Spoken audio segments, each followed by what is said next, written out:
ಮನೆಯಲ್ಲಿ ನೀವು petrol diesel ಕಿರೋಸಿನ್ stock ಮಾಡಲಿಕ್ಕೆ ಇಲ್ಲ. ಯಾಕೆಂದ್ರೆ ಬಹಳ ಡೇಂಜರಸ್. ಈ ಸಂದರ್ಭದಲ್ಲಿ ನಾವೆಲ್ಲರೂ ಬುದ್ಧಿಜೀವಿಗಳು. ಸೋಷಿಯಲ್ ಮೀಡಿಯಾದಲ್ಲಿ ಯಾರೋ ಪೋಸ್ಟ್ ಮಾಡಿದ್ದಾರೆ, ಈ ತರ ಕೊರತೆ ಆಗ್ಬೋದು ವಗೇರಾ ಅಂತ ಹೇಳಿ ನಮ್ಮ ಸೈಬರ್ ಟೀಮ್ ಅವರು ಅದನ್ನು ನಾವು ಅನಲೈಸ್ ಮಾಡ್ತಾ ಇದ್ದೀವಿ.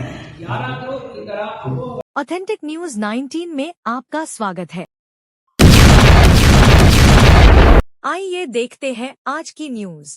ಮನೆಯಲ್ಲಿ ನೀವು ಪೆಟ್ರೋಲ್ ಡೀಸೆಲ್ ಕಿರೋಸಿನ್ ಸ್ಟಾಕ್ ಮಾಡಲಿಕ್ಕೆ ಇಲ್ಲ.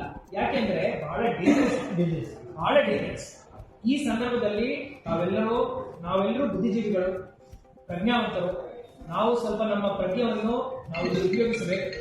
ಜಿಲ್ಲಾಡಳಿತದಿಂದ ನಾವು ಹೇಳ್ತಾ ಇದ್ವಿ, ಯಾವುದೇ ತೊಂದರೆ ಇಲ್ಲ. ಪೆಟ್ರೋಲ್ ಬಂಕ್ಗಳಲ್ಲಿ ಈಗ ನೀವೆಲ್ಲರೂ ಹೋಗಿ ನೋಡಿದ ನಂತರ ಅಲ್ಲಿ ಯಾರಿಗೆ ಬೇಕೋ ಅವರೇ ಇರಬೇಕು. ಅದು ನನ್ನ ನಿರೀಕ್ಷೆ. ಜನರು ಆ ನಿರೀಕ್ಷೆಗೆ ಸ್ಪಂದಿಸ್ತಾರೆ ಅಂತ ಹೇಳಿ ನನಗೆ ನಂಬಿಕೆ.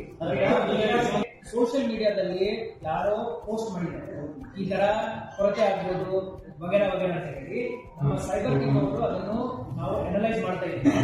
ಯಾರಾದ್ರೂ ಈ ತರ ಅಪೋಹಗಳನ್ನು ಸ್ಪ್ರೆಡ್ ಮಾಡಿದ್ದಾರೆ ನಾವು ಅವ್ರ ಮೇಲೆ ಕ್ರಮ ತಗೊಳ್ತೀವಿ. ಈ ತರ ಅಪೋಹಗಳಿಗೆ ತಾವು ಮುಂಬೈ ಜಿಲ್ಲಾಡಳಿತದಿಂದ ಸ್ಪಷ್ಟವಾದಂತಹ ಮಾಹಿತಿಗಳನ್ನು ನಾವು ಕೊಡ್ತಾ ಇದೀವಿ.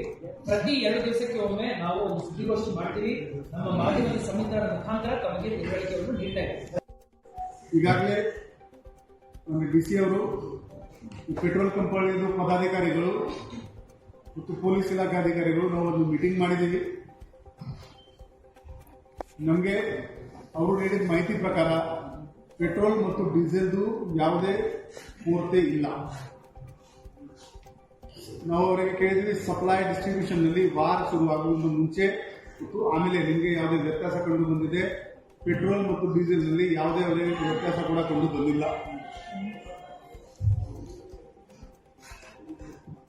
ಈಗ ಕೆಲವು ಕಡೆ ಕ್ಯಾನ್ ಮತ್ತು ಬಾಟಲ್ ನಲ್ಲಿ ಪೆಟ್ರೋಲ್ ತಗೊಳ್ತಾ ಇದ್ದಾರೆ. ಇವತ್ತು ಸಂಜೆಗೆ ನಾನು 50 ಪೆಟ್ರೋಲ್ ಪಂಪ್ ಓನರ್ ಯಾರಿದ್ದಾರೆ ಬೆಳಗಾವಿ ನಗರದಲ್ಲಿ, ಅವರ ರಿಪ್ರೆಸೆಂಟೇಟಿವ್ ಜೊತೆಗೆ ಒಂದು ಸಿಟಿ ಆಫೀಸ್ ನಲ್ಲಿ ಒಂದು ಮೀಟಿಂಗ್ ಮಾಡ್ತೀನಿ. ಇದು ಸೇಫ್ ಪ್ರಾಕ್ಟೀಸ್ ಇಲ್ಲ. Petrol is highly inflammable material. ಅದರಿಂದ ಬೆಂಕಿ ಆಯ್ತು ಅಂದ್ರೆ ಬಚಾವ್ ಮಾಡೋಕ್ಕೆ ಬಹಳ ಕಷ್ಟ ಇದೆ. ಸೊ ಇದನ್ನು ನಾವು ಒಂದು ಪತ್ರ ಕೂಡ ಆಫೀಸಲ್ಲಿ ಅವರಿಗೆ ಬರಿತೀವಿ. ಯಾವುದೇ ಕಾರಣಕ್ಕೂ ಅವರು ಬಾಟಲ್ ಮತ್ತು ಕ್ಯಾನ್ ನಲ್ಲಿ ಪೆಟ್ರೋಲ್ ಕೊಡಬಾರ್ದು. ಈಗಾಗಲೇ ನೀವು ಹೇಳಿದಂಗೆ ಕೆಲವರು ಸೋಷಿಯಲ್ ಮೀಡಿಯಾದಲ್ಲಿ ವದಂತಿಯನ್ನು ಹಬ್ಬಿಸ್ತಾ ಇದ್ದಾರೆ. ಅದನ್ನು ಐಡೆಂಟಿಫೈ ಮಾಡೋಕ್ಕೆ ಒಂದು ತಂಡ ಮಾಡಿಕೊಂಡು ನಾವು ಅವರಿಗೆ ನೋಟಿಸಸ್ ಜಾರಿ ಮಾಡ್ತೀವಿ. ಅದು ಪೋಸ್ಟ್ ಡಿಲೀಟ್ ಮಾಡೋಕ್ಕೆ ಹೇಳ್ತೀವಿ ಮತ್ತು ಅವಶ್ಯಕತೆ ಇದ್ರೆ ಕಾನೂನು ರೀತ್ಯ ಕೂಡ ಅವರ ಮೇಲೆ ಕ್ರಮ ತಗೊಳ್ತೀವಿ. ಕೆಲವರು ಈ ಪ್ಯಾನಿಕ್ ಬೈಂಗ್ ಮಾಡ್ತಾ ಇದ್ದಾರೆ. ಒಂದು ರಾಮದೇವ್ ಹೋಟೆಲ್ ಹತ್ರ ಒಂದು ಜಗಳ ಕೂಡ ಆಗಿದೆ. ದಯವಿಟ್ಟು